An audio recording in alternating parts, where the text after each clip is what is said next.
Aksi miskin itu kemudian tidak berkembang dengan baik. Rumah miskin itu adalah mendidik orang-orang atau anak-anak muda yang masih kuat, diberikan keterampilan, diberi pengetahuan tentang bagaimana membuat kerajinan-kerajinan, mulai dari sapu sampai yang lain-lain. Kemudian mereka kalau sudah dibimbing pemasarannya lalu dilepas untuk bisa dipasarkan. Jadi intinya Muhammadiyah pada waktu itu adalah gerakan pembebasan yang membebaskan orang-orang atau bangsa Indonesia waktu itu dari kemusyrikan, dari kesyirikan, dari kelemahan, dari berpenyakitan, dari kebodohan, dan dari berbagai keterbelakangan lainnya. Muhammadiyah pada waktu ini adalah merupakan organisasi yang masih meneruskan perjuangan pada waktu itu. Bahkan pada waktu itu sebenarnya Muhammadiyah juga telah meletakkan dasar-dasar patriotisme, dasar-dasar kecintaan kepada tanah air dengan membentuk waktu itu yang dinamakan Kepanduan Hizbul Wathon.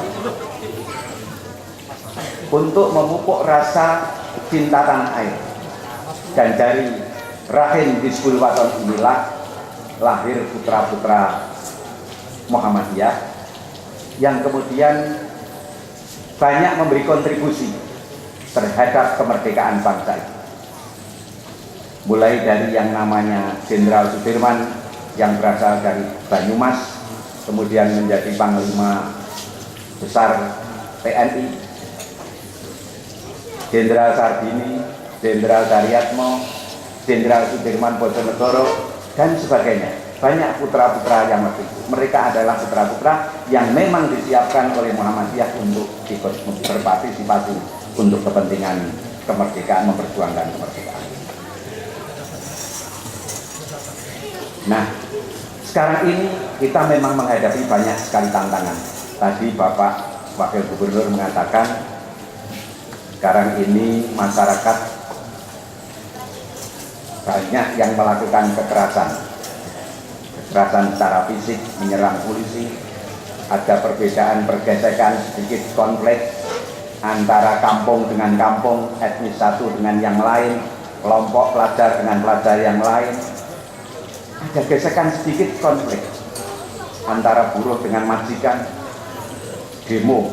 Jadi yang dikembangkan adalah budaya demo. Karena tadi Pak Diran menyinggung soal HAM.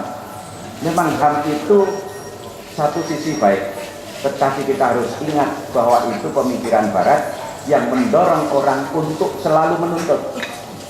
Buruh menuntut kepada majikan, majikan menuntut kepada buruh, mahasiswa menuntut kepada dosen, dosen menuntut kepada mahasiswa, rakyat menuntut kepada pemerintah, dan seterusnya. Ini pemikiran-pemikiran Barat yang dikembangkan masuk ke Indonesia. Saya tidak mengatakan ini jelek, tapi ini kurang sempurna. Kalau Islam lebih menekankan kepada kewajiban di samping hak. Karena itu ada hadis yang menyatakan kullukum ra'in wa kullukum mas'ulun an ra'iyati. Di situ dijelaskan buruh punya kewajiban menjaga hak dari buruh punya kewajiban menjaga hak